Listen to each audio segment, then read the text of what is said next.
And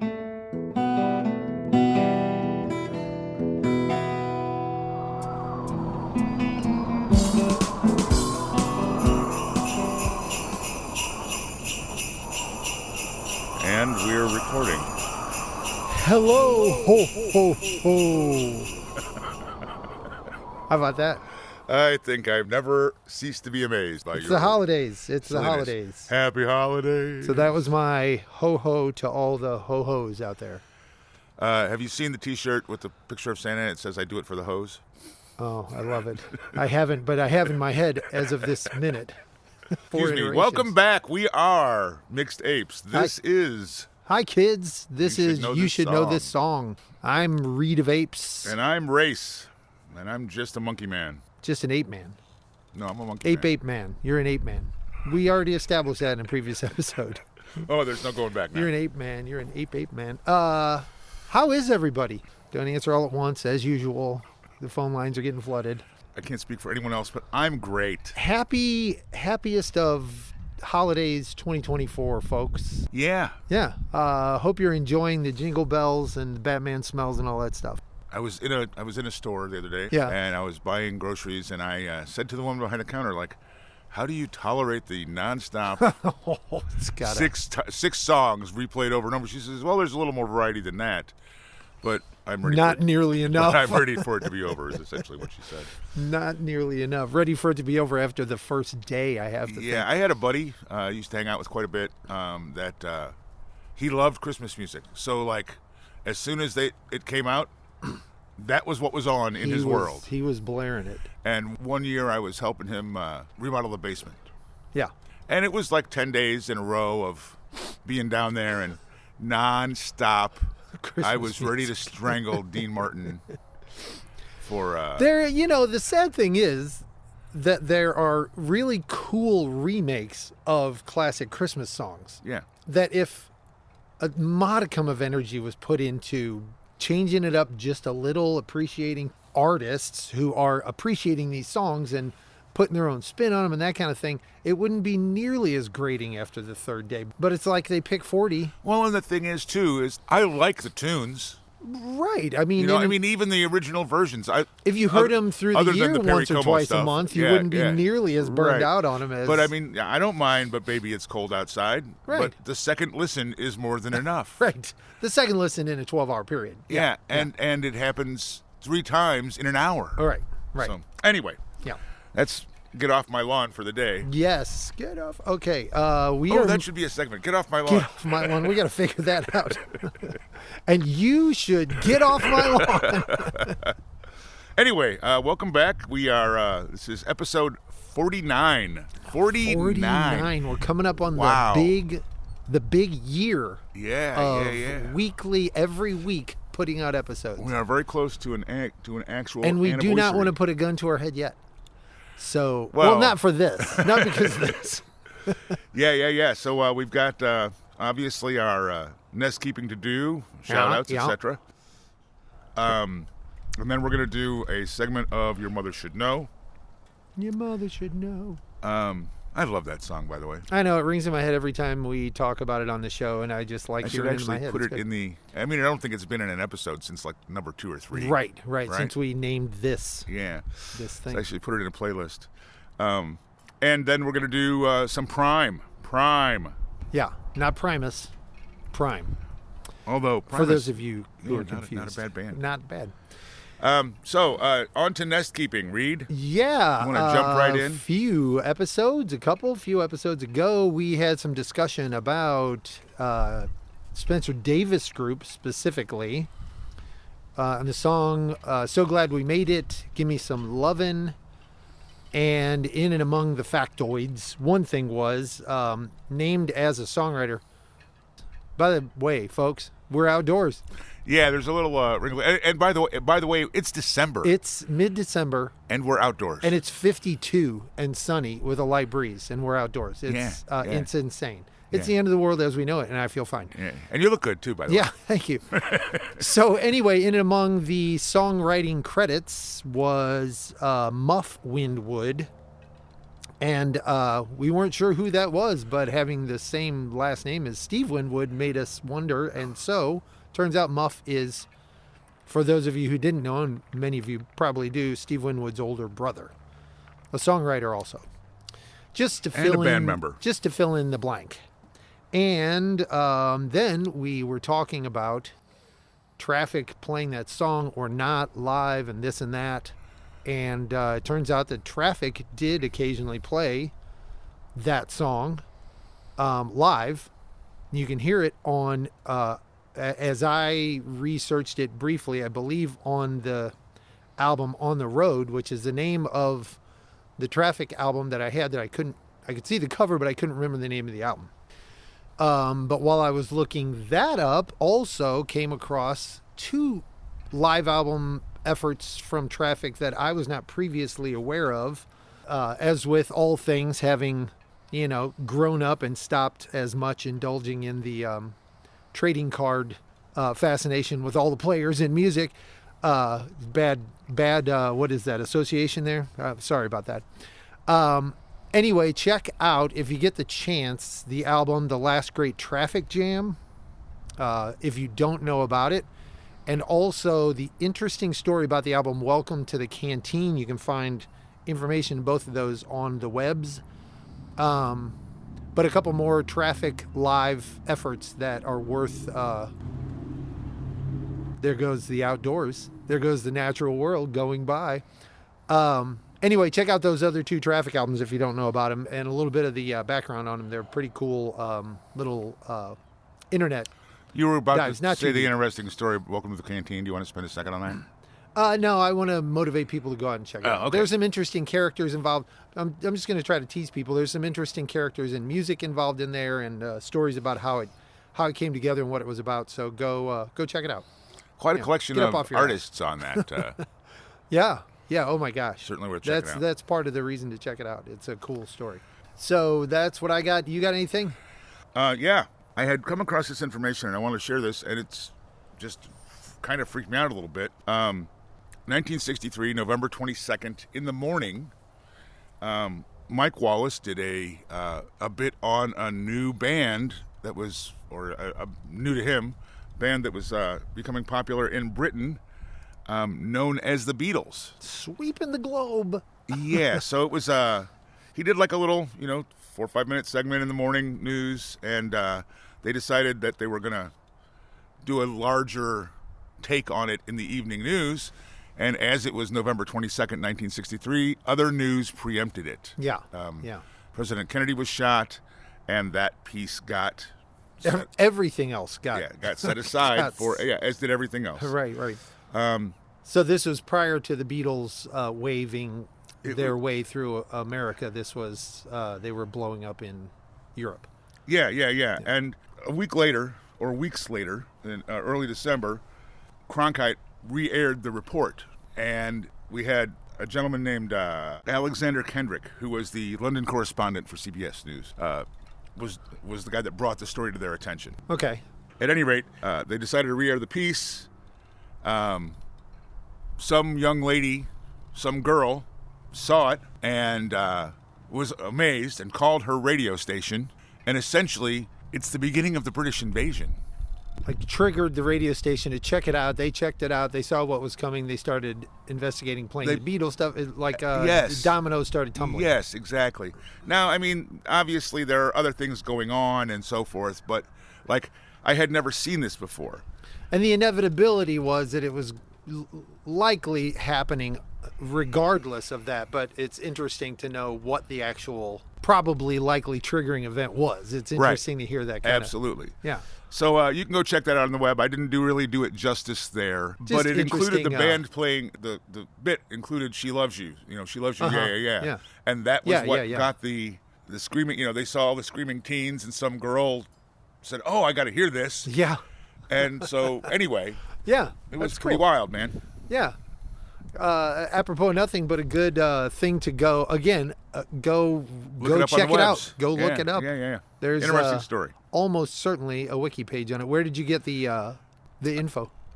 It was actually something that linked to an old CBS News report, and I can't tell you why what triggered it. It may be some clickbait headline about sure, yeah, Cronkite in just news feed creating stuff. setting off the British right. invasion. I'm not sure. I don't remember, but it was fun. Nice. This has been Walter Cronkite report. Never mind. You remember? You're old enough. You are there. Yes, I do. Walter Cronkite doing a thing, and it was during the cartoons on Saturday morning. Yeah. And they would put you in a filming of, for example, a simulation of an action. Whatever. What am I trying to say? a little segment that was filmed to illustrate the point, and it would be like the Constitution being signed, tongue-in-cheeky kind of. Yeah. But I mean, it was really very cool. They kind of gave you you're 9 years old. You don't give a fuck about any of that shit. Right. And it's like, oh, maybe that's interesting now, right? Because of Walter Cronkite and you are there. Saturating that catchphrase, that tagline. It is early in the day, so the brain is not really. It's a little earlier than usual for us. We're not usually trying to get it going. I've been up for hours, but I haven't been podcasting. Right. So. Not that we are really probably doing anything different or more stumble-filled than usual. It just feels like it. But we're looking for excuses for ourselves. There you go. Pity us, maybe? Have we got anything else for the nest keeping and random BS? I think other than shouting out to virtually everybody who's listening and all of their kinfolk. Kinfolk? Kinfolk. I had to throw that in there. Get away from there. I'm going to let that one ring in everybody else's head like it just did mine. Thanks for listening and hanging out with us and being here, and shout outs to all of the apes, official and non-official, including every last one of you. So let's get on to Your Mother Should Know as the first game challenge segment we're going to do. What do you think? I think that sounds like a great idea. Do you want to start? Well, yes. Now that you ask, I do want to start. In fact, I think it's the right thing to do. And I thank you for stepping up. Never mind. I'll stop with that. Yeah, I wasn't listening anyway. Race of Apes? Yes, Read of Apes. Your mother. Hey. Your mother should know this song. And my clue is, Sheriff John Brown always hated me. Bet you won't be able to get that one. And I'm gonna a wild guess and see if that's not I Shot the Sheriff by Bob Marley and the Wailers. How did it come to you so quickly? Race of Apes? That is I Shot the Sheriff. That is Bob Marley. That is written by Bob Marley. Bob Marley and the Wailers. Written by Bob Marley, performed by Bob Marley and the Wailers. Yes. 1973 off of the Burnin' album. And thank you to Eric Clapton for bringing reggae to the awareness of the American public. Well, not solely, but no, but it was a pretty big impact. You got to admit. Yeah. It wasn't solely. There was a lot going on. I mean, it goes back to the Israelites in the '60s. If you wanted to go back where they first came across, but I mean, even in the modern era, there were not discrediting Clapton. There were a lot of bands, who were getting into reggae. So, yes, Clapton had obviously a. I don't know. I wonder if that was a bigger hit than Marley's ended up being. It was in a the bigger long hit run. Then, right at the time, in its moment, it was a bigger hit. In its moments, it was a bigger hit. But I think Marley's. And I know nothing. Marley's has had more longevity and penetration. I'd like to think that anyway. Okay, that was my lame-ass first shot at getting something on the playlist that I really want to get on there, even though it was a complete laydown. But it is Your Mother Should Know, so there we go. It should be pretty straightforward. This one also is actually a Your Mother Should Know. So, Read of Apes, Your Mother Should Know this song. My lyric challenge is, well, I'm going out west where I belong. I do know that line. Would you like another line? Well, I'm going out west where I belong. Whose line is it? I do want another line. Oh, what is that? Where the days are short and the nights are long. What is that? Well, I'm out there having fun. Oh my gosh, it's right back there. I'm not. What is it? Okay, so it's called California Sun. In the warm California sun. Well, they walk and I walk. You remember the song? Yes. Right? Yeah. Yes, I do. Performed originally by the Rivieras in 1963. There is a punk cover by The Dictators, Okay. which is pretty flippin' cool, which is actually what prompted me to To pull grab it the into song. that. Yeah. So I'm going to put that on the playlist. I want you to make a point of listening to that. Yeah, I Because will. it's a song that's been covered a bunch of different times. Sure. I want to say, and I could be wrong about this, but I want to say like Mitch Ryder might have done it. Sure. That was that kind of a song. That kind of, yeah. If there was a punk cover, I would It's hear certainly something that Mellencamp would have his band would know that song because he was really, he's really well known for like making them like know 600 songs because he's going to drop one. He's just going to strike it up, yeah. Yeah. Anyway. Very cool. Very cool. Yes. Glad you enjoyed that. The Rivieras. Yes. I want a band to be called the Rivieras these days and see how it goes. It's so funny to think about what you got away with 30 years, 40 years ago, and you wouldn't be able to get away with now. Like a band couldn't be called the Rivieras right now. I just don't see it. You think it is a racist thing? No, I don't think it is at all. It's a dated thing. It just doesn't sound like... Oh, yeah, because, the Riviera, there were theaters. The Riviera was a theater when I was a kid in Chicago, and it was obviously Exactly. It was a cultural thing. You're right. Okay. Right. It just seems like it's a dated sounding term, you know what I mean? Okay, what do you got for me there, sir? My turn. I actually got you on a Your Mother Should Know. You did. This is going to be another laydown. Your mother should know this. It better not have the name Sally in it. Song. Okay, your mother should know this song. Up in the morning and out to school. The teacher is teaching the golden rule. That's Chuck Berry. Nice. Name of the song is not going to be obvious. Yeah. Is this the one with the safety belt? The next line, I love all the lyrics to this song, by the way. American history and practical math. You're studying hard and hoping to pass. It's the lyrics are very clever. Chuck Berry wrote the song. And I think I would probably give you a $20 bill if you guessed the name, just off the top of your head. It's not coming to me. Yeah. School Days? Because, what? With a Z. I'm giving you a $20 bill. Because Hail, Hail, Rock and Roll is the refrain that sticks in your head from the song so much, and you would think, that's what I couldn't get around. There's a part of the song where he talks about taking his girl up on the hill, and he couldn't get his seatbelt off. Right. To do his necking. Right. So Chuck Berry, 1957, possibly written in this very town limits. Oh, it's very possibly. Very possible, written right here in Wentzville. And most likely off of a piano riff created by Johnny Johnson. Well, yes, good point. After School Session was the name of the album. And the song was it Daze, D-A-Z-E? It is not. I thought it was too. Okay. And I actually hoped it was, but it's D-A-Y-S. Because it would be an appropriate Apes reference. It would help with the use of Z's for no real rational reason. So that was good. You nailed it, and you got $20. We officially have a game show. How about 1956? 1957. Oh, I think I just said that, didn't I? Yeah. I just so said I'm stupid the then. I should have just lied. You Pretended like I didn't know. Okay, well, fun as that was, it cost me. So it's your turn. Oddly enough, I have a related clue lined up next, and was not prompted by you. This is actually my next song. I don't feel confident wagering on this, given my record, so I'll just go ahead and... Double or nothing, buddy. Come on. Right. Quit while I'm ahead. Okay, what do you got sir? for me? Your mother should know this song.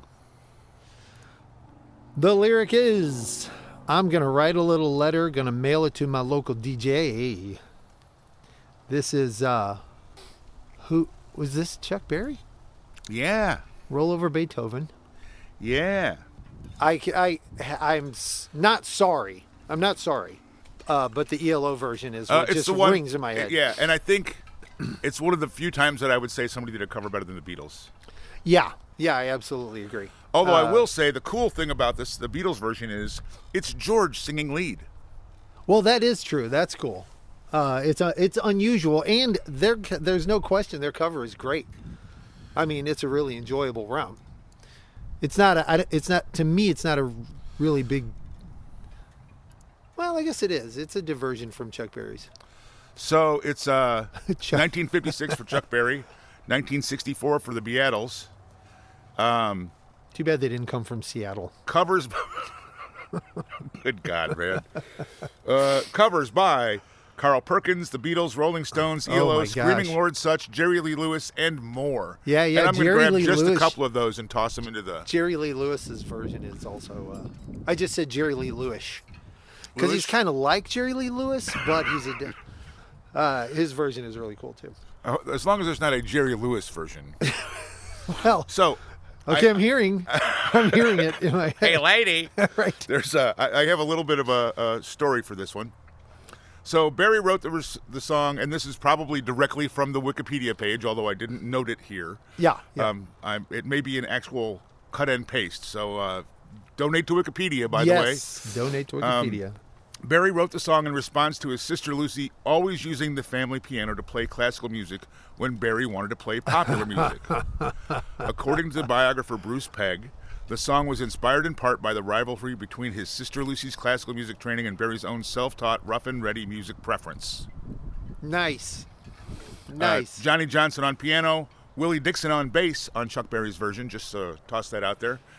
So he wrote the song bitching at his sister to get off the piano and let him play. Yes. That is awesome. I love that. Love a little background. There you go, folks. Donate to Wikipedia because interesting shit like that will enter your brain noodle. Okay, my turn. You ready? I don't care if you're ready. You're going to get it. Are you ready? Here is the lyric for which your mother should know the song to. Okay. Can you say that sideways? What are you, Yoda now? I think that actually kind of made sense in some way. It's very brief, but it should be a laydown. Meet the new boss. Yeah. Same as the old boss. Yeah. This is the Who. Yeah. Is this Baba O'Reilly? No, that's what is it? Tempting because this song kind of runs into it in your head. Hold on. We won't get fooled again. Yes, there we go. That is correct. I had to run through the lyrics in my brain. Had to get to the chorus. Okay, give me the year. 1971. Wow, right on the head there. Nailed it. 1971. That was a straight guess, by the way. Do I need to challenge you with who wrote it? Pete Townsend. I'm going to say Pete Townsend, yeah. Who's Next was the album. Do you remember the cover of that one? I do. Also because I just looked at it. Oh, they were all peeing on the yes, the large obelisk thing. Yeah.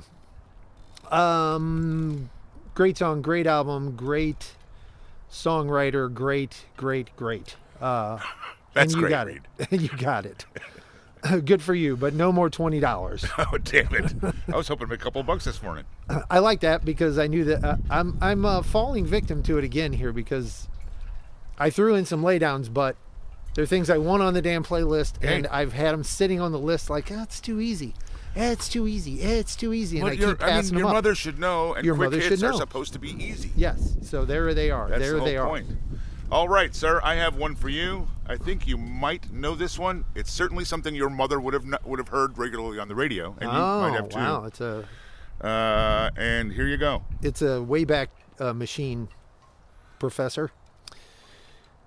Okay, lyric challenge is, you poisoned my sweet water, you cut down my green trees. Wow. This is either somebody bitching at a corporation, a logging company, or they're using metaphor to describe what happened to their love relationship. The next line is, the food you fed my children was the cause of their disease. Wow. That is an excellent lyric. I don't know that I recognize it. Nothing at all? It's not ringing for me, but now I really want to know the song if I don't. The song is What About Me? What you gonna do about me? Oh, I do. Yeah. I do. Quicksilver Messenger Service. Yeah, that was a little... that was early 60s, right? Very early 60s, wasn't it? Quicksilver was... Or mid 60s at latest. 1970. Damn. Hit 100 on the top Billboard chart in 1971. Yeah, I should know that better. You really should. That was played on the radio pretty heavily around That would here. be something that it would have been on Casey all the time back in the day. I was 8.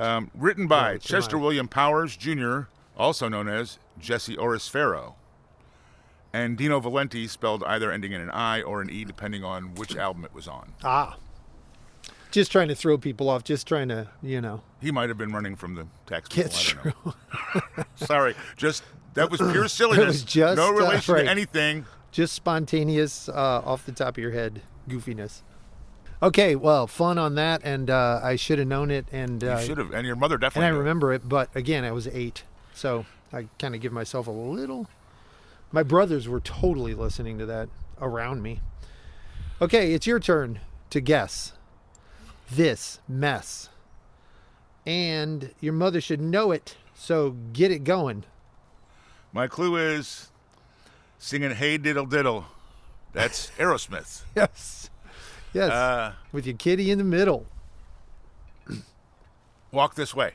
Correct. Again, having to run through the lyrics in my head to get to the... Correct. And another laydown, but another really great song. And fun because, of course, Aerosmith later teaming up with Run DMC and, have another hit out of the whole thing and all that.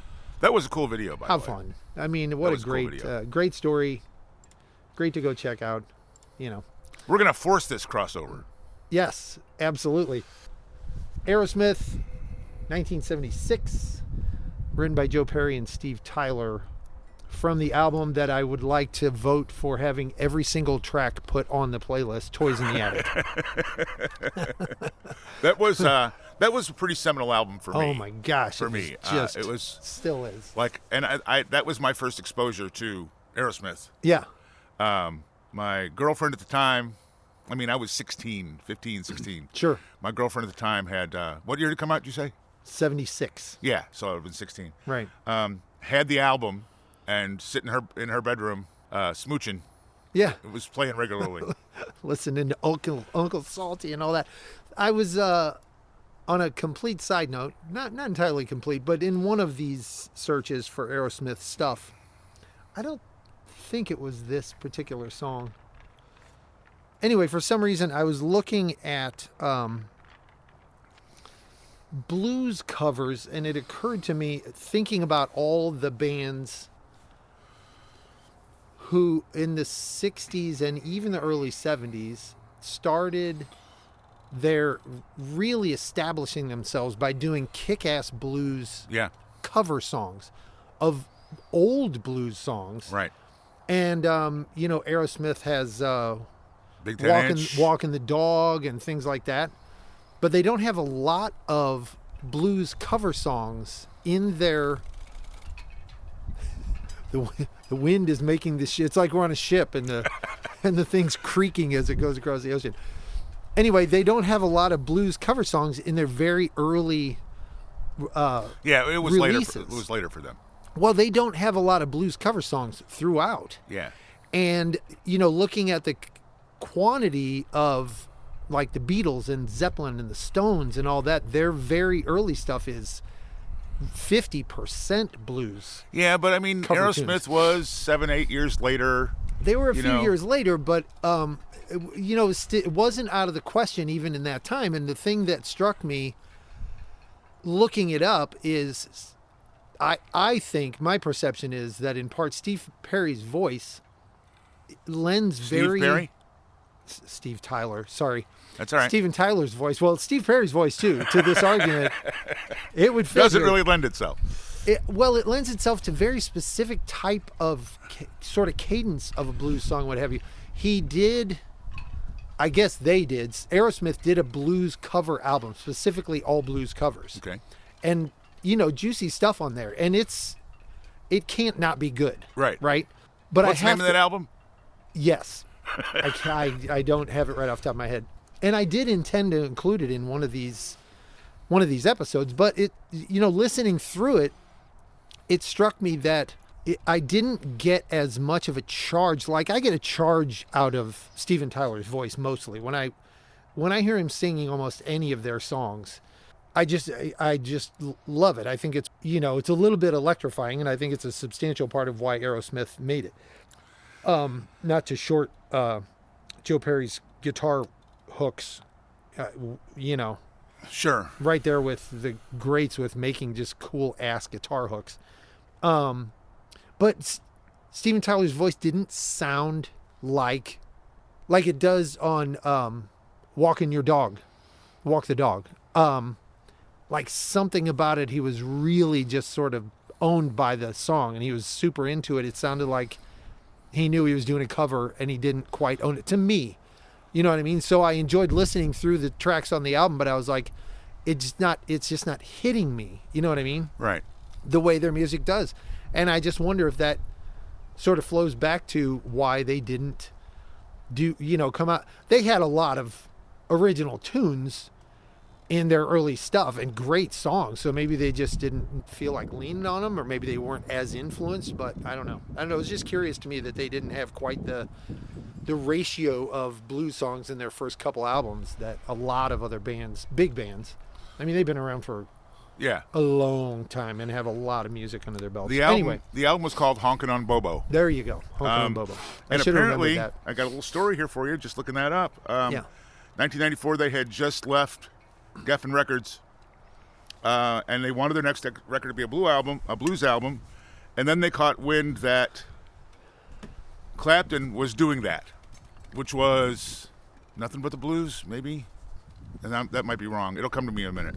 And they were like, "Fuck!" Literally, it says Tyler said, "Fuck." We had all this great work. We're gonna get overshadowed, and so they decided to let it go, and put it out a little later. So anyway, yeah. Funny to think about that consideration. When you're Aerosmith, you're like, oh no, one of the gods is going to come down off Olympus and we're going to get thwarted. Yeah. And I mean, I had a guy, this is completely irrespective of the show here. Right. I had a salesman that visited me when I was running a place here in St. Louis when the Clapton album came out. Yeah. And he was a music nerd. As a matter of fact, he took me to see Steely Dan on the one tour while they were still Steely Dan that I saw. And because he was a salesman, he would buy, do nice things for you kind of deal, right? And he came in on a Monday wearing the Clapton Blues t-shirt. Oh. And I was pissed. I was like, what's going on? Right. That's a cool shirt. Where'd you get that? You got that at the show this weekend, huh? Who went with you? Right.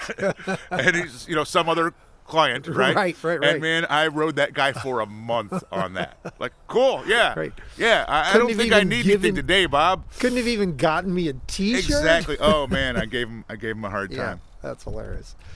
Okay, so I think it's your go. It is, and oddly enough, and again, unplanned, I have another similar related reference to something we've already talked about. Oh, hopefully it's one I'll get for a change. Oh, it is it's a little bit of a series here. When I was a little bitty boy, my grandmother gave me a cute little toy, silver bells hanging on a string. She said it was my ding-a-ling-a-ling. Oh my! It's Chuck Berry. It's also in that same era, isn't it? 67-ish. Actually, I'll get to that. 68-ish. Written by Dave Bartholomew. Oh, really? Not written by Chuck. Not written by Chuck Berry. The version that you're referencing is the Chuck Berry version. Was it a cover for him? It was a cover. Oh, I did not know this. In 1972. Okay, a little after. Dave Bartholomew released it in 1952. So I've actually got two sets of notes here. There you go. One relative to Chuck Berry, one relative to Dave Bartholomew. The Chuck Berry version was only live, wasn't it? I remember it being a live song. I don't remember ever hearing that studio. His only Billboard Hot 100 #1 hit. No shit. And Hot 100 started in 1958. On the version that that you're referencing, Ani McIntyre and drummer Robbie McIntosh, who later formed the Average White Band, played on the single. Wow. And by the way, I have to interrupt and apologize for singing it all the way through. It just happened. Oh, I didn't expect anything came less. out of my mouth that. I just was like, oh yeah.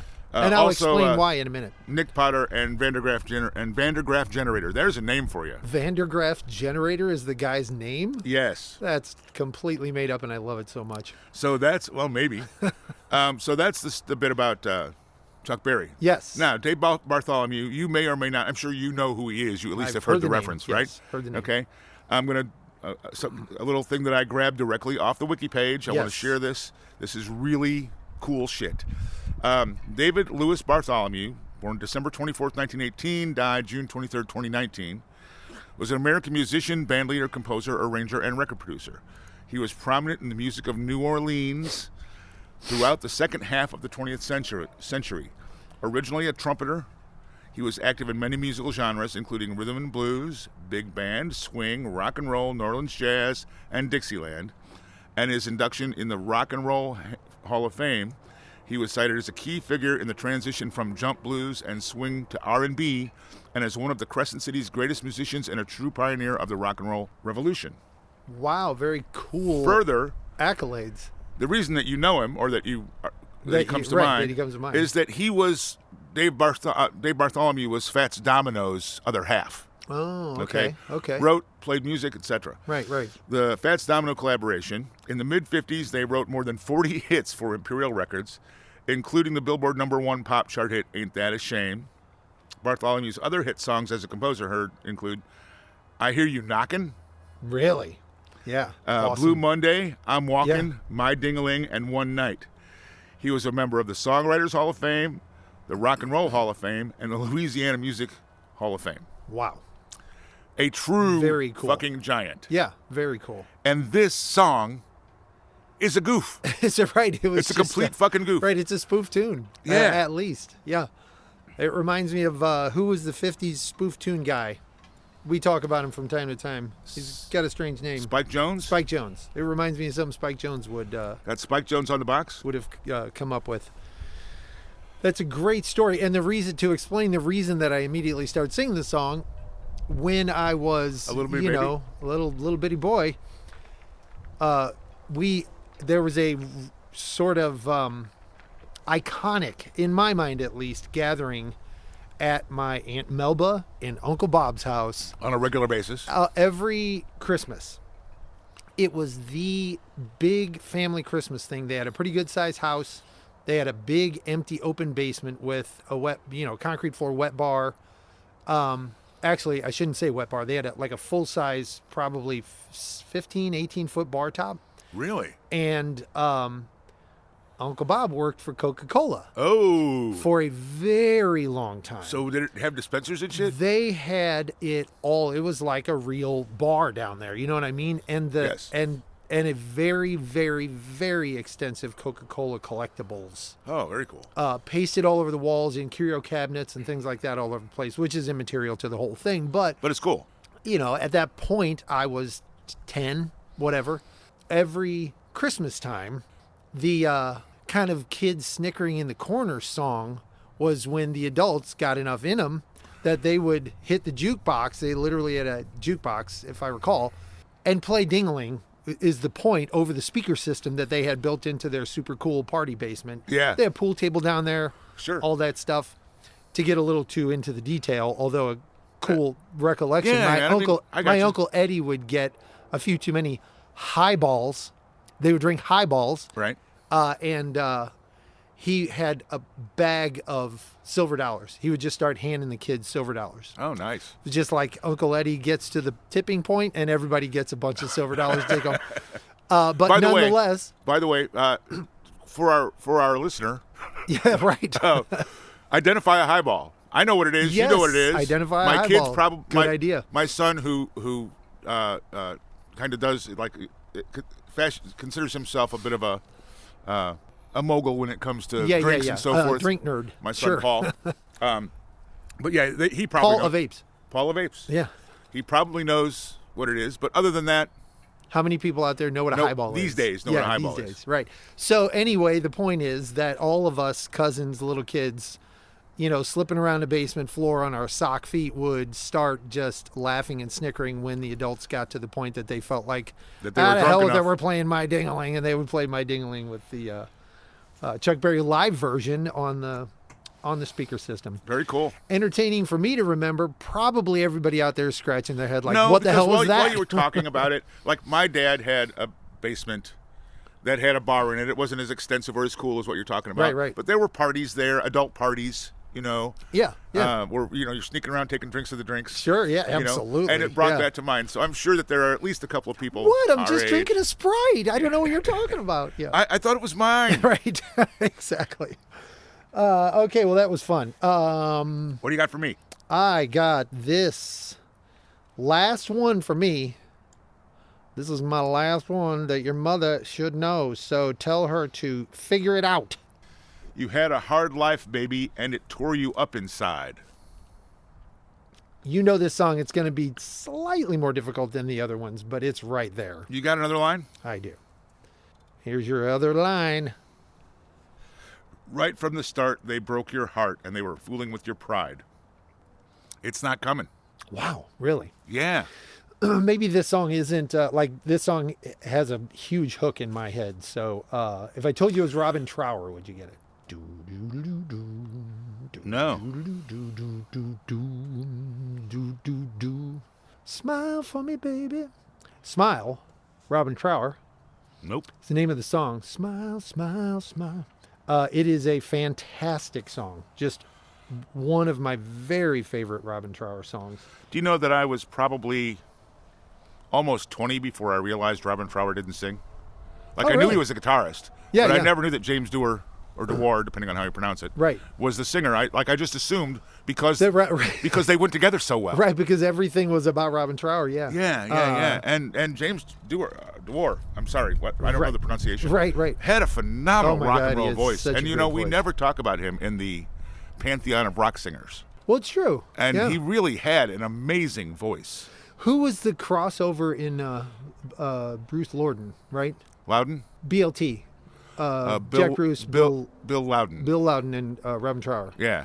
But that was Jack Bruce singing. Right. That's what I was trying to figure out was which of them. Jack Bruce's voice doesn't sound dissimilar to a lot of the... Not at all. And you know, Jack Bruce, Cream.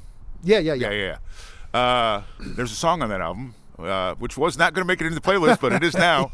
Money into Money. Oh, such a good song. That's a great song. That's a great bass line. Great. Yeah. It's on the playlist, baby. Yep. Okay, Smile, parentheses, for me, baby. Written by Robin Leonard Trower and James Dewar. 1977, off of In City Dreams, and another one that, if we could, I would put every song off the album on the playlist. And it's a shame that we can't show the album covers from the Trower albums. In City Dreams had a, all of the Trower albums had that's really true. cool. Bridge of Sighs was a really cool I don't know, album. In City Dreams had that, I don't know how to describe it. It was very, very in vogue on art and album covers in that era, the 70s, but related more to like disco. The clean lines, like, oh man, what album can I relate it to that you would know off the top of your head? Anyway, sort of bright rainbowy colors with sharp lines in between and the little sparklies at the edges of... What's his name? Peter... Who's that artist? It's not Art Deco. What's the... From the 20s-ish era, that style of design and art. Art Nouveau? Art Deco. I think it's Art Deco. I don't know my art names that much, but yeah. Peter Max is the artist I was thinking of, and that's not his style. Anyway, cool album covers in a whole cool era.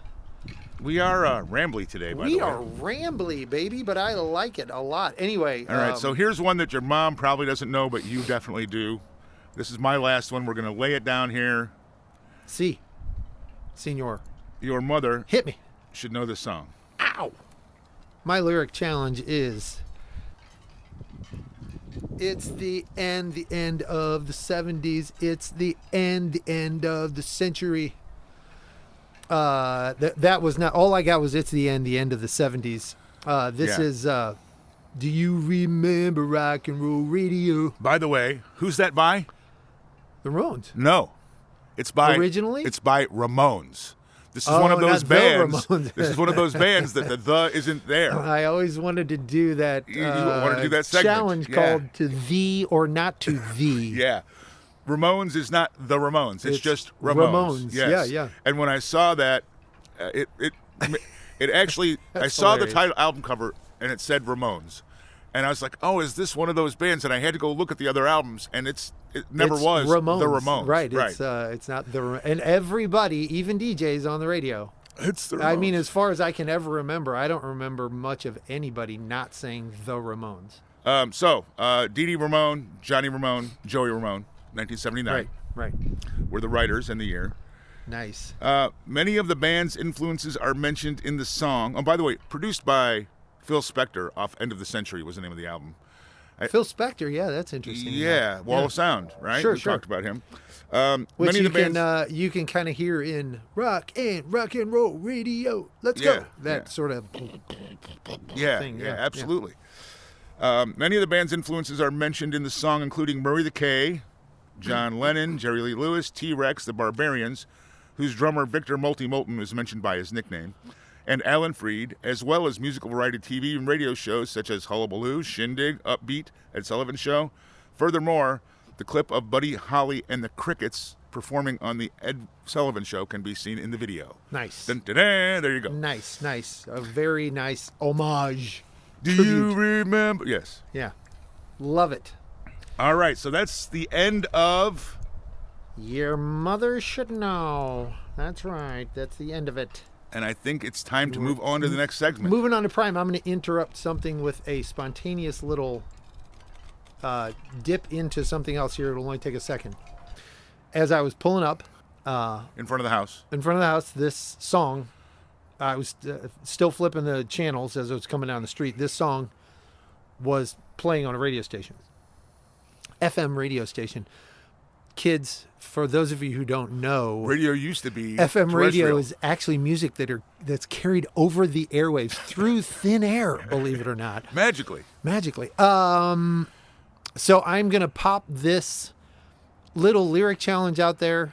Okay. For you, if you want to guess it, but this is also for Paula of Apes. Okay. And there are two references for Paula of Apes in this episode. But this one just happened when I was coming down the road and I can't resist. Sure. So the lyric is, hello, one and all. Was it you I used to know? Can't you hear me call on this old ham radio? I definitely know it. What is it? I'm not.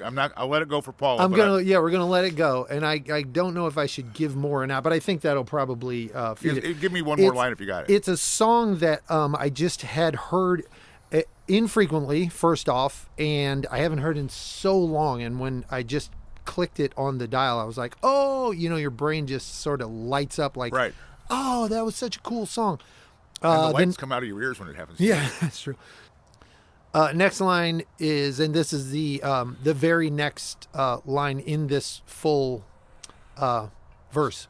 All I got to say, I'm alive and feeling fine. If you come my way, you can share my poison wine. Okay. That's the whole lyric. So I think that's going to be a really good challenge. Cool. Okay, so we are moving on to Prime. Oh, and by the way, that challenge is also for every one other of you. All three of you. Who might be listening, who made it to this point in the show. By the way, speaking of challenges for the listener. Yes. My daughter did say, I don't know any of the challenges, but I'm still digging the show, on a comment. Oh, nice. And other than that, I haven't seen any responses from those challenges. From the open challenges that we dropped a few episodes ago. Which means that our three listeners are not responding. even participating. Should we guilt? Should we get them? No. It's bad Come enough that on, they have you to guys. listen. I mean, what do we have to do? Okay. You done? I am done. All right, so it's Prime. It is. Yes? Yes, it's Prime. And I'm primed for Prime.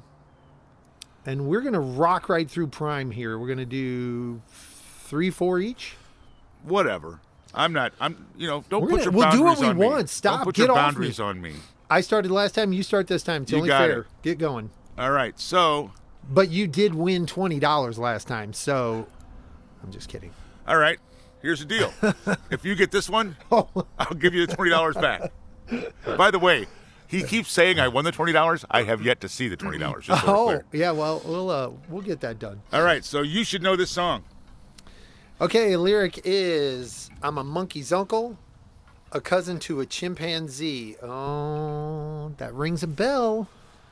Give me another lyric. The call of the wild is just my style. I swing from tree to tree. And you're not far off the actual rhythm of the song there at all. Cousin to a chimpanzee. Call of the wild is just my style. I swing from tree to tree. Oh, man, I'm not going to make my $20 back on this. I hear something, but it is not coming to the fore.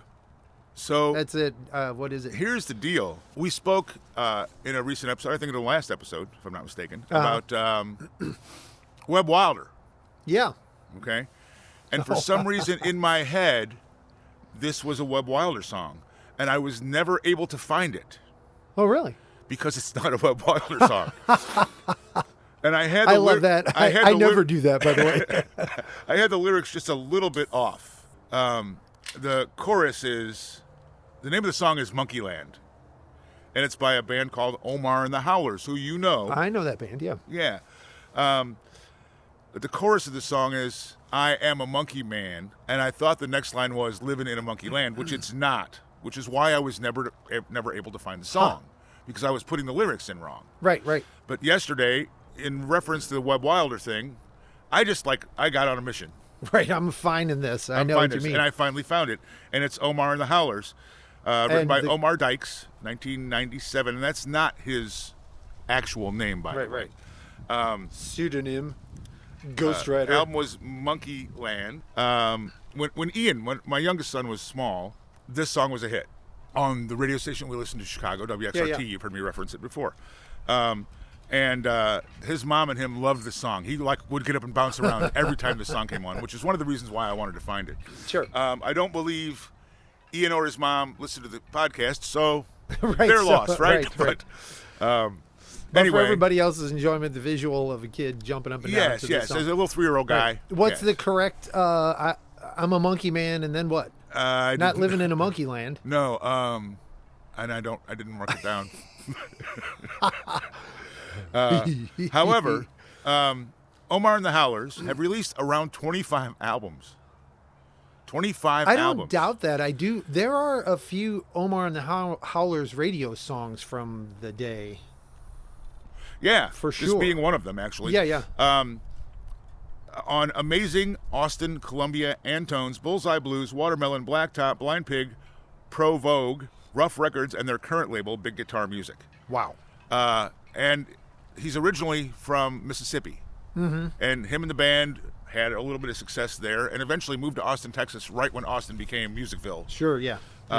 Blew up. Didn't get going right away. The rest of the band moved back to Mississippi. He stayed in Austin, got with some new guys, and that's where it took off. Yeah.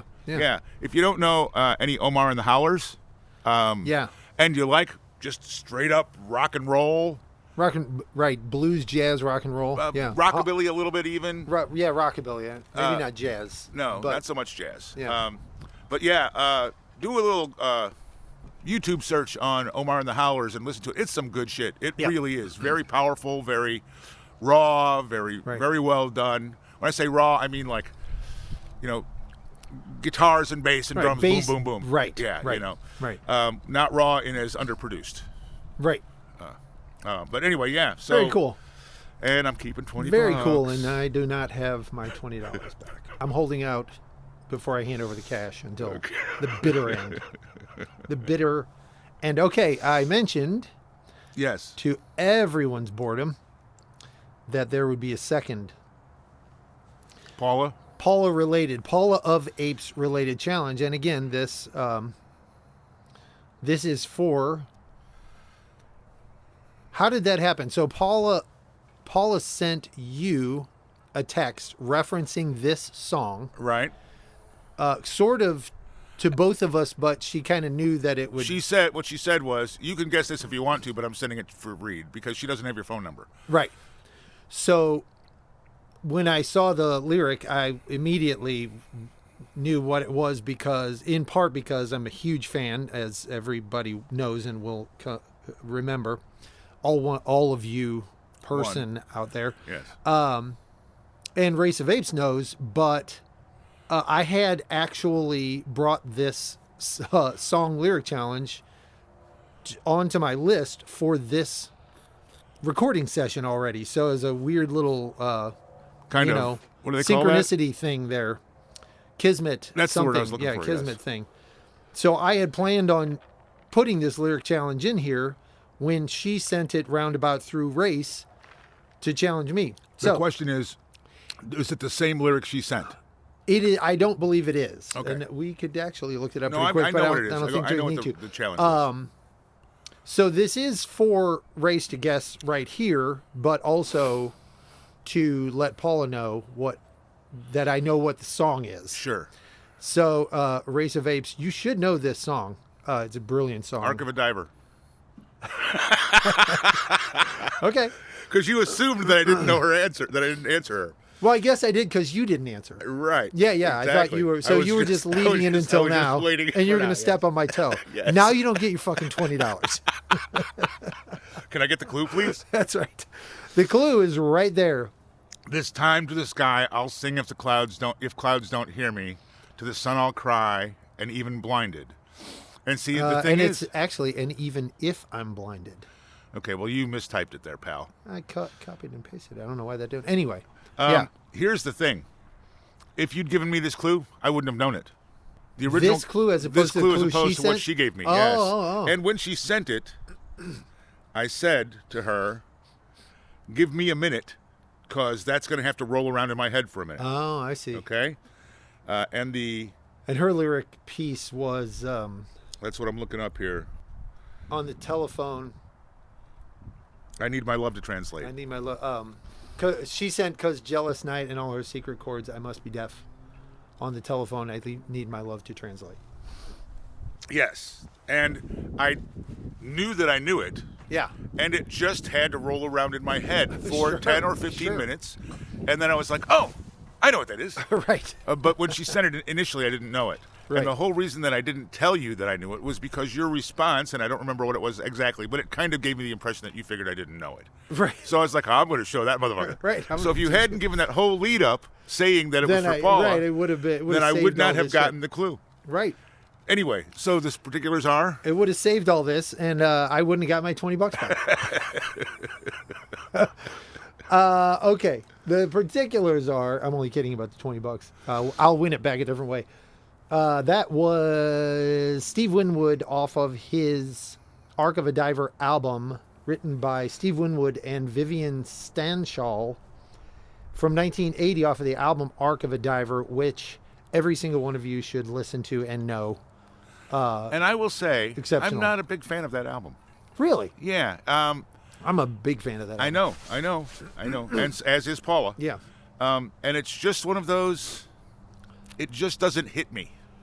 I was listening to the song again, specifically Ark of a Diver, after this, because obviously it popped into my head and whatever. And I was thinking to myself, how has it aged? You know what I mean? What do I think about this? Like if I played this for my kid, Right. you know, what would their reaction be? And hopefully in my head, I was like, there is so much cool musical assembly in the song. Okay. Some of the keyboard sounds do sound a little dated, but overall the music in it and the arrangement, if not the lyrics are a little hard to piece together in some areas, but I love that sort of thing. They're artistic, you know what I mean? Poetry. Sure. But the music to me, I was like, this is a cool groove. It has, you know, it's got a cool tempo. I just thought it would hold up fairly well. So whatever, it doesn't matter. It's just off the top of my head. Right. But I do recognize that it's not, I don't know. He had a big hit with that song. So whatever. Well, and that was his I'm Back. Yeah. That was pretty much. Yeah, I'm gonna get back after Right. making music. And I didn't, but now the next album, Back in the High Life, Oh yeah. that album I really dug. And that tune, Higher Love, that's one of the 3 or 5 songs in the world that Yeah. like I have to dance. Yeah. Like, and I'm not a dancer. I'm no good at it. I definitely have white man's disease. Right, but it gets your feet going. But you that can't- one right. is like I can't one- stop my leg. There you go. That's exactly what it does to me.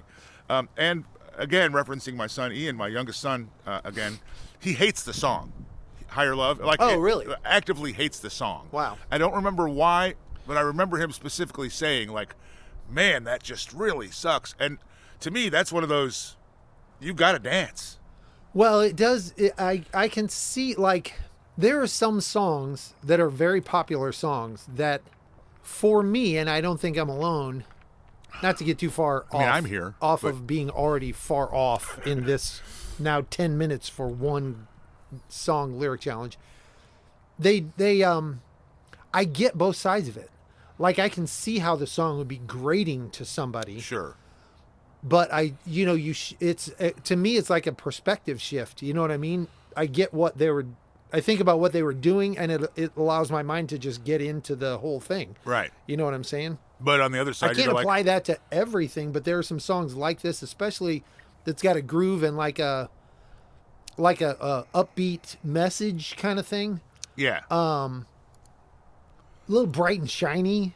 Sure, shiny, happy people kind of stuff. Yeah. That's one of those songs for me, by the way. I can see how, and it kind of is for me too.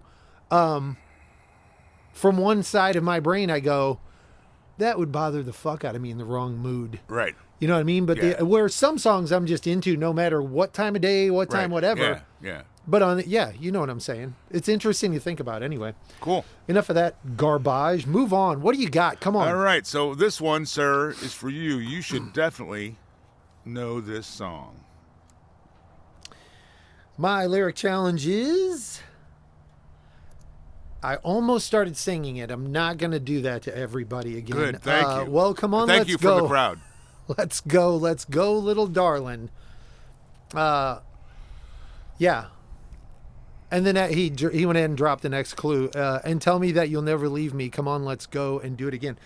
I have myself freaked out about this, but I'm going to go ahead and say Buddy Holly.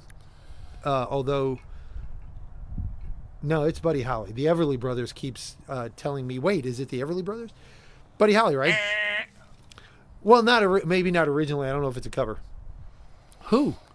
Okay. The original was Ritchie Valens. By the way, that just peaked the meter, and it's going to have to be completely flattened out. Ritchie Valens. Okay. Not Buddy Holly and the Crickets. Ritchie Valens. Buddy Holly didn't do it? Not that I'm aware of. Damn. The reason I brought it up because I heard it by the McCoys. Oh, okay. And you remember the McCoys, Hang On Sloopy, right? Yeah. 1958 for Ritchie Valens. Well, I was right there. I was right in the circles with... Sure. They were on planes together. That was disappointing. It was pretty good for me. 1958 for Ritchie Valens, 1966 for the McCoys. Off the McCoys album, You Make Me Feel So Good. Damn it. It went to number 22 for the McCoys and for number 42 for Ritchie Valens. I thought that hit higher for Ritchie Valens than that, but, whatever. Yeah. Okay, well, once again, I did not, and buzzer on me and all that stuff. We should have tasers, I think. Tasers? Wouldn't that be entertaining audio to add to the show if we tased each other after we missed a clue? People could enjoy the sound of us, falling to the ground. We'd actually have to have a video one for that, don't you think? Yeah, I guess so.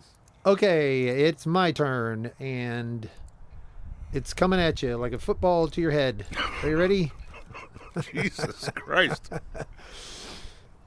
You should know this song. I had a dream, but it turned to dust. What I thought was love, it must have been lust. Yeah, I didn't know if you get that one. I was living in style until the walls fill in. When I played my hand.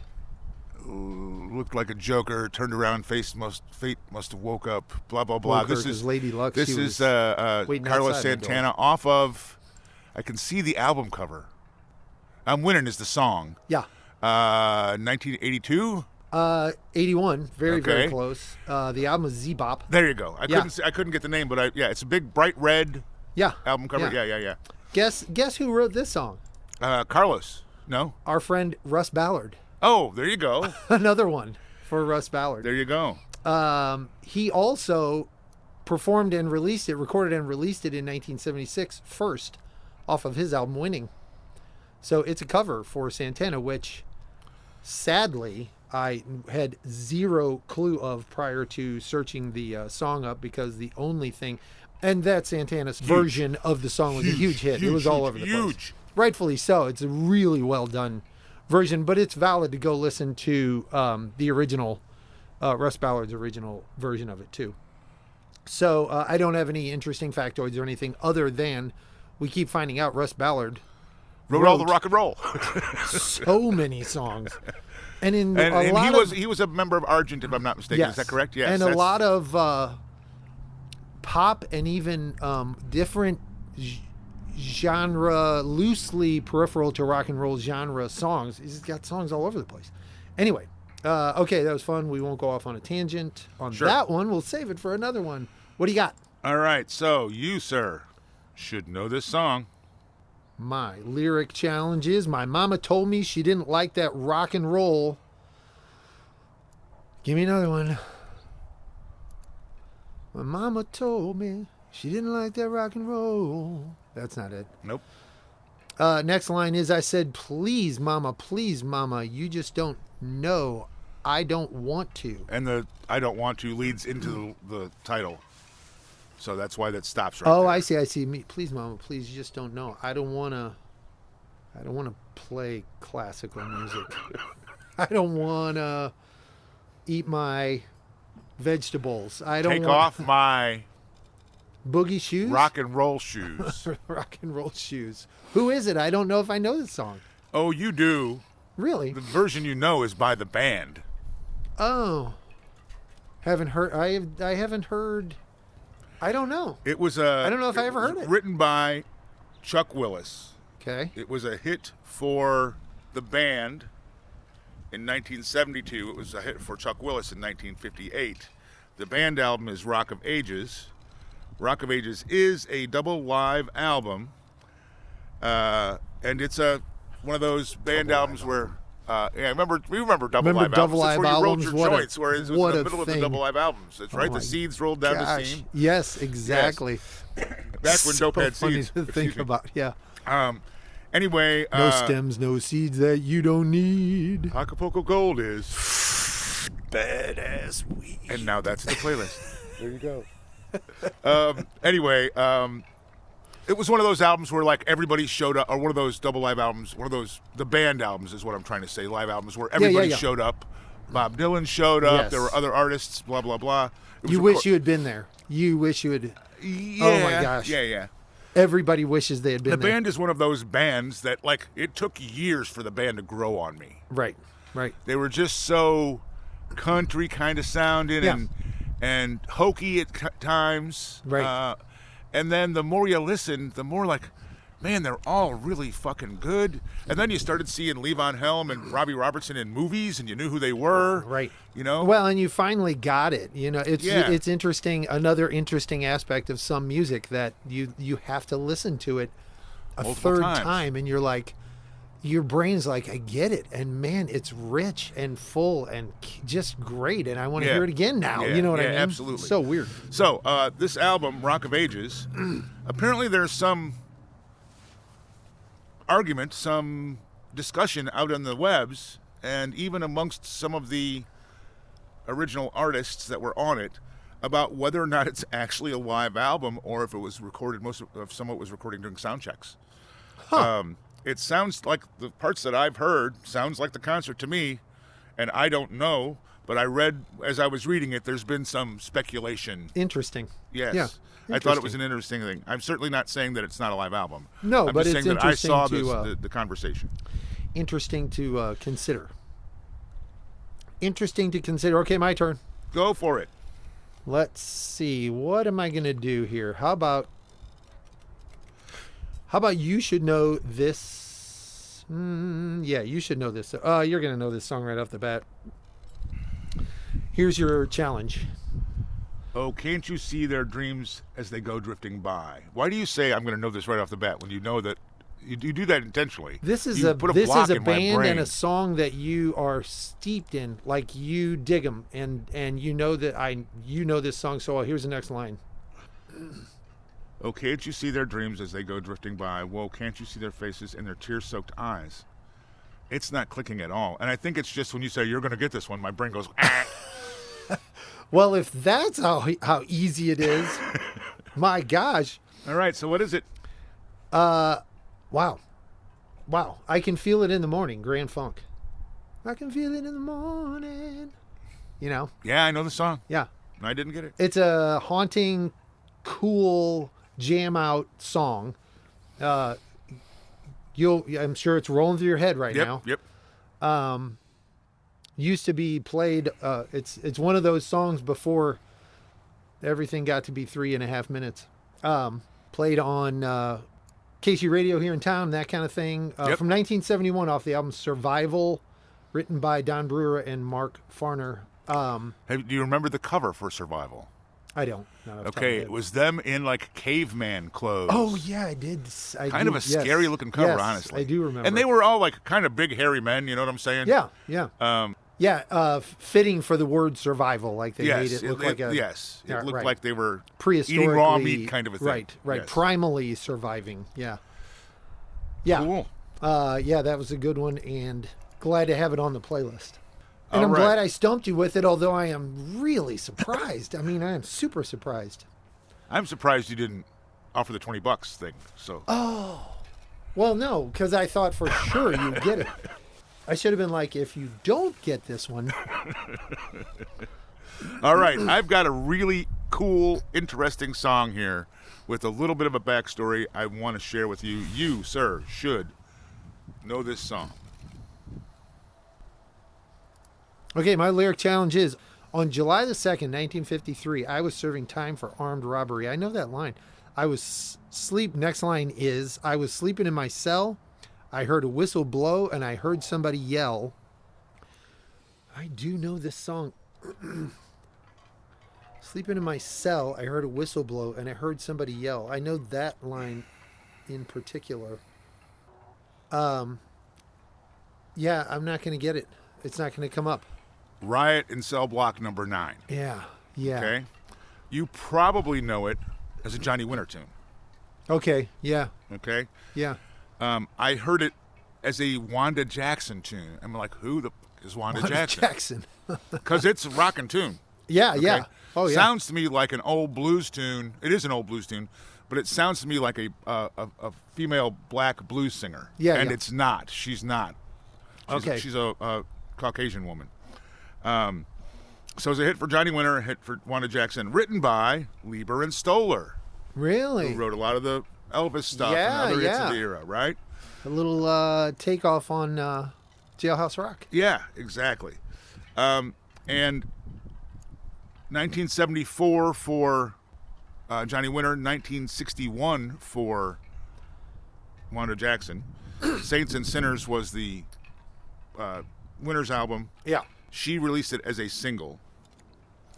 And so, who the fuck is Wanda Jackson, right? Sure, yeah.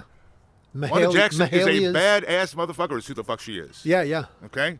And again, this is not a cut and paste, but kind of my notes. Okay? Sure. Country, rock, gospel, and other languages. Began performing as a child, had a radio show in Oklahoma City, was discovered by country artist Hank Thompson, who then got her a contract, yeah, right? Yeah. Toured with Elvis in 55. Wow. Dated him for a minute, and he's the one who told her you should be singing rockabilly because she was singing country. Oh, okay. She signed with Capitol next year in 56, and they encouraged her to record both rockabilly and country based on Elvis's success and his. Yeah, he was crossing over for sure. Yeah. Right. Okay. 81 singles for this woman. Really? Okay. Reached number 8. 81 charting singles? 81 singles. Just not all released. charted. Okay. Right. But we'll get there. I was like, that'd be something for the world to have missed. Reached number 8 in 1904 with a song called You Can't Have My Love, performed with Billy Gray. What year? 54. 54. Number 15 in 1956 with I Gotta Know.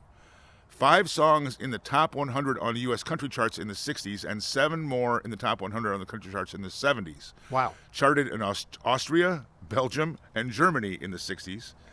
3 music videos, and then recorded one of her B-sides, Funnel of Love. Recorded that in 61 as a B-side on Right or Wrong was the other side. And then, and Roy Clark, by the way, was the guitarist on that tune. And then in 2001, the band Velvetone which is a European band, had her be the featured artist on their recording Oh, nice. of that song, Funnel of Love. Cool thing about this is this song, Funnel of Love, also served as an inspiration for new musical artists, most notably Adele. Huh. According to Jackson, Adele mentioned to her that if she had not heard Funnel of Love and then her 2010 single, Rolling in the Deep, may never have existed. Oh.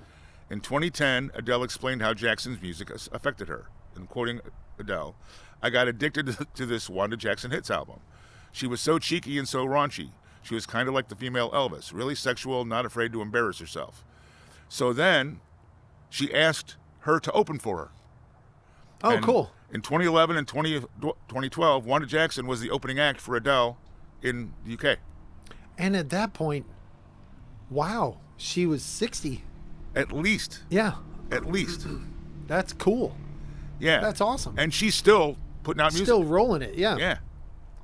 That's a beautiful thing right there. And that is rock and roll. Yes. And that, by the way, is a really cool song. And I got to say, I'm a big Johnny Winter fan. Yeah, absolutely. His version doesn't come near. It's not hers? That's funny to think about. I want to hear them. Yeah. They'll Definitely both be there. Playlist them for sure. And maybe a couple other things of hers. I mean, you mentioned a few songs there, yeah. Yeah. Slap them on. She definitely she got some chops. She's got a voice, she can sing. And been around for wow. Yeah. I'd never heard of her. Right, neither Never have I. heard of her. I don't remember it, yeah. Maybe I'll recognize a couple of the songs because of, Yeah. my early exposure to country music. But okay, well, thanks for sharing that. That's pretty interesting little tidbit. Gotta love it. Is it my turn? It is your turn, please, sir. Okay, I got one more after this. And here is your You Should Know This Song PRIME CUTZ Lyric Challenge. Race Bone. Did it again.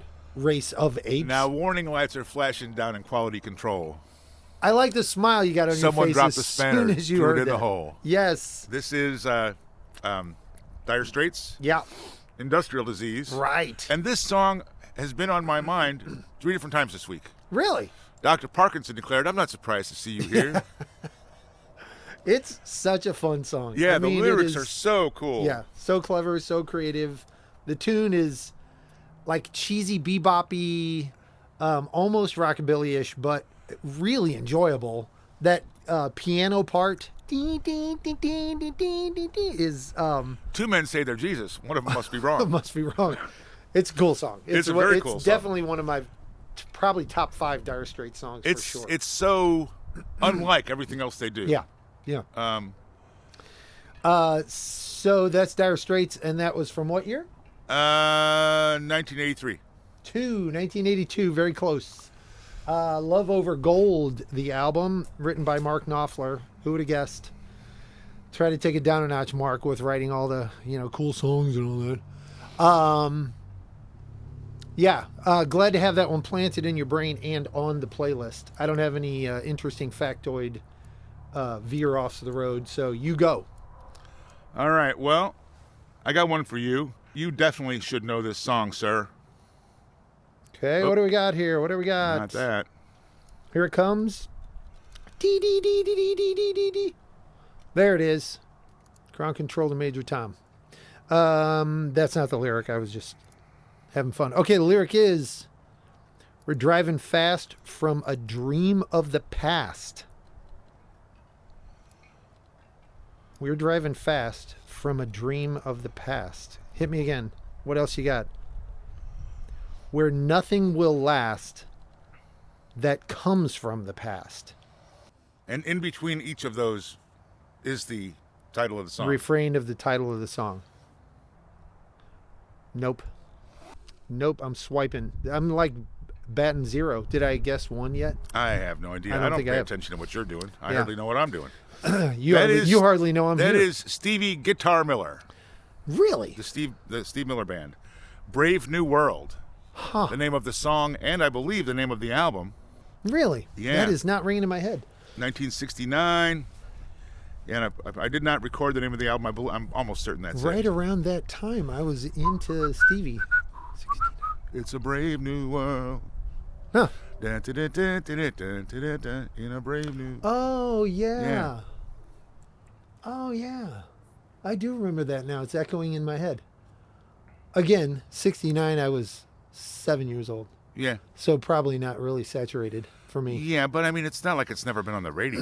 No, that's what I'm saying. I know I've heard it now that you roughed in some melody, but I don't think I heard a lot of it. I definitely roughed in the melody. It was really rough. All right, so that gets us to the end of Prime. That's it for Prime Cuts. And we are getting ready to roll on out of here, right? Yeah, it's the end of the episode. It's the end of the episode. Sorry. I'm so sorry. Very well played. I'm so Thank sorry. you. That was awesome. Ho, ho, ho, everybody. Yeah, it is the holiday season. Yeah, if we didn't already touch on that. So don't you touch anything. Hopefully this made you jolly and holly for just a little while listening to our Yuletide volleys. Very good. Very sorry. good.